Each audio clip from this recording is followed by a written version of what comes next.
En consecuencia, queda aprobado el artículo 2 del proyecto de decreto. Pasamos al desahogo del artículo 17. Tiene el uso de la tribuna la senadora Dolores Padierna Luna para presentar su reserva al segundo párrafo del artículo 17. Senadora. Senadora Padierna. Tiene el uso de la tribuna para presentar el segundo párrafo del artículo 17.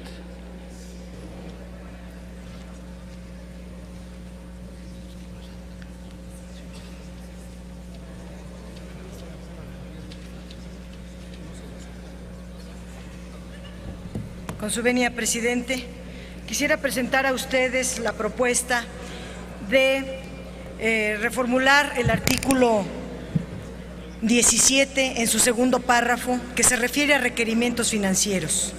Los requerimientos financieros del sector público miden las necesidades de financiamiento, es decir, de endeudamiento, y se obtienen sumando al déficit público los requerimientos de otras deudas, como la del IPAB, como la de Pidiregas, como la de CFE, y también la pérdida o ganancia en este caso, de acuerdo al proyecto, de los bancos de desarrollo y fondos de fomento. Los requerimientos financieros del sector público representan el 2.9% del PIB al cierre de 2013. Son 475,000 millones de pesos. Y para el cierre de 2014 se propone subirlos a 4.1%, que serían 708,000 millones de pesos. El aumento al déficit público o balance presupuestario, como se le dice ahora, se establece en los criterios de política económica que irá disminuyendo un medio punto cada año y que regresará al 2% en el 2016. Pero el balance presupuestario o déficit en 2013 fue de 2.4%, 394,000 millones, y para el 2014 será de 3.5%, es decir, 620,000 millones de pesos.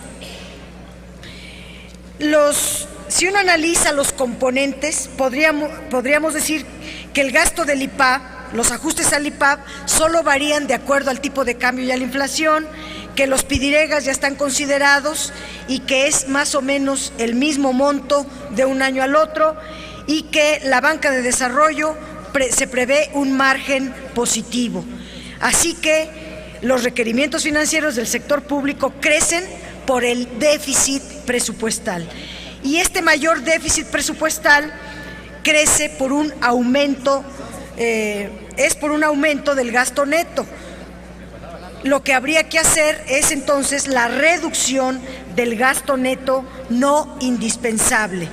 El 54.7% del incremento de los ingresos que se pide para el año que entra se va a financiar con deuda, y el 41.7% del incremento va a ser por el incremento de los impuestos.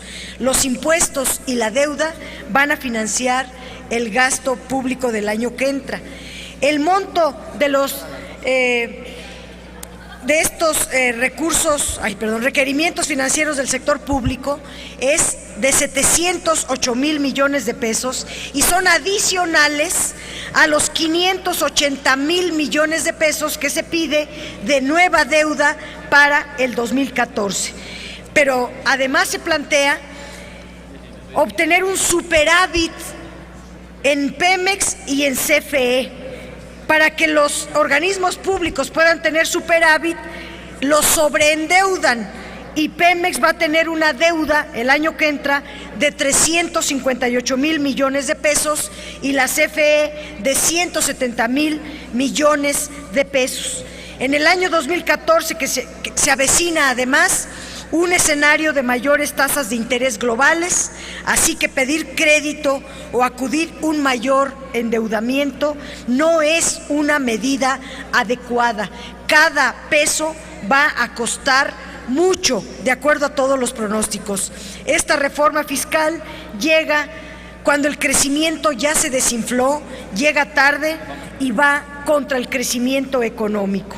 El crecimiento estimado para 2014 de la deuda está fuera de toda realidad, a menos de que el gobierno rebase el déficit fiscal más allá de lo aprobado, y eso es lo que aborda el segundo párrafo del artículo 17.